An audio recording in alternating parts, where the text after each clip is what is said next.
Robert Hur warned us. I'm Michael Smerconish in Philadelphia. Thursday night was not just another poor first debate performance by an incumbent president, a la Reagan in 1984 or Obama in 2012. They both rebounded from rust. Nor was it akin to President Ford, who offered a single poor response about Soviet domination of Eastern Europe, or Papa Bush looking at his watch. In other words, this was not a one-off. Instead, what ails Joe Biden cannot be fixed, and eventually it comes for us all. Before the debate, I said that delivery would matter more than substance, meaning how things were said would matter more than what was said. After the debate, others confirmed my prognostication, including the Washington Post editorial page, which wrote, "This debate may not be remembered for what was said, but rather for how it was said." The part of my prediction that was wrong was in thinking that Trump and his enablers had so lowered the expectation bar for Biden that he could easily exceed it. He didn't.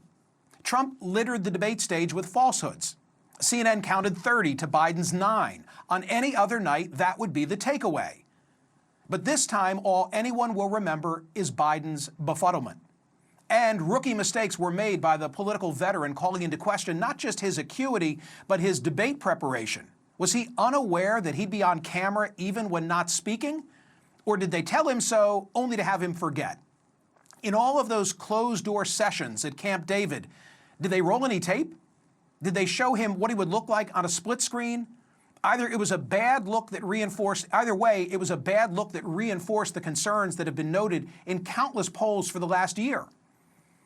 David Wasserman of the Cook Political Report tweeted this debate making abundantly clear that Biden's insistence on running for another term, when 66% of voters in our swing state polls believe it's likely he won't be able to finish a second term, has gravely jeopardized Democrats' prospects to defeat Trump. It was the earliest debate in our recent history for a reason. It was Team Biden's idea to end run the Commission on Presidential Debates. Why? Because he needed a reset where national and battleground polls have consistently shown him trailing Trump. Biden didn't want that narrative to cement over the summer, only to have people return in September when voting will immediately be underway. Gone are the days when Labor Day marks the start of the fall campaign, not in an age of mail-in early balloting. Seen this way, the debate, it was a bit of a Hail Mary by Biden, and it was a battle fought according to Biden's rules. First, his insistence that there be no RFK Jr. Left to the commission framework and timetable, Kennedy would arguably have fulfilled the requirements to get on the debate stage, and he still might for September. Second, no audience. Third, muted mics, and to boot, 2 commercial breaks providing a respite. So eager was Trump to get Biden on a debate stage that he readily agreed to those terms, and in the end, that framework benefited Trump more than Biden. Trump's speech was untethered, as usual, but his body was measured. He was not the candidate who lurked over Hillary, nor the candidate who interrupted Biden in 2020. Biden, at times, was just lost. We have 1,000 trillionaires in America. Billionaires in America. And what's happening? They're in a situation where they, in fact, pay 8.2% in taxes.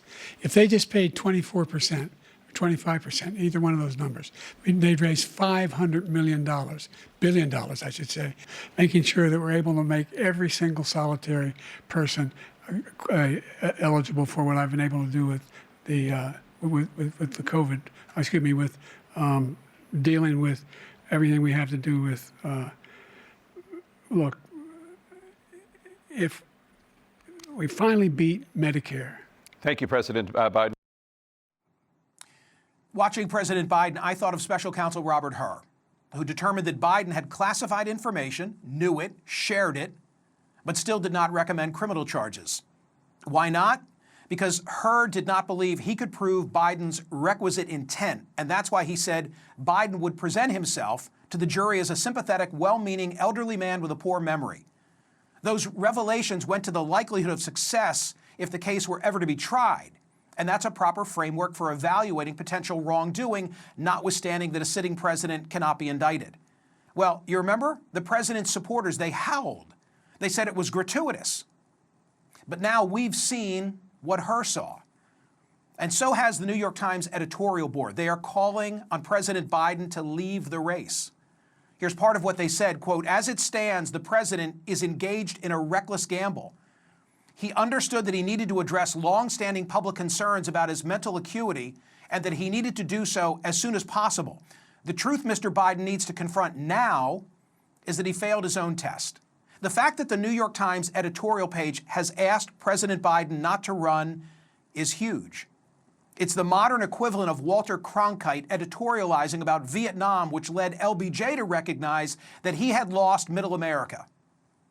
There are certain underpinnings to a Democratic president's viability. Cronkite was one for President Johnson. The New York Times editorial page is one for Biden and the Democratic establishment. And based on the Times logic, it's also a moment when senior Democratic leaders, those in governors' mansions and in the Congress, need to quit their conspiracy of silence about their president. Their obligation to their country is greater than their discomfort in calling it as it is. Here's what I said on X last night. There's no recovery for Joe Biden from the New York Times editorial. I doubt he'll be the nominee. I say that with no glee. It's just the reality of the influence the Gray Lady still holds over those Biden needs the most. Donald Trump may have just won the battle and lost the war. And here's what I meant. With 51 days to go until the Democratic convention, will Joe Biden relinquish the Democratic nomination to a stronger candidate? Beyond Vice President Kamala Harris, the Democrats have a deep bench. Gavin Newsom, Amy Klobuchar, Gretchen Whitmer, Wes Moore, Josh Shapiro, Pete Buttigieg. Polls say that America is largely disgusted with the current choice between these two. Well, here's a chance for a fresher face to catch lightning in a bottle. A contested Democratic National Convention is nothing to fear. It would be a dynamic and captivating several days in American history. The person who came out of that process with the nomination would have enormous momentum and would be a far different candidate in terms of their evident abilities, far in excess of the way we look at each of them today. And that includes Vice President Kamala Harris if she were able to convince the delegates to support her. With competition, it would only be because she was compelling, and the country would get to see that she would win the nomination. In the alternative, the president's sense of patriotism might give way to perceptions of selfishness. The New York Times' Thomas Friedman is said to be among the president's favorite columnists. He said the debate made him weep.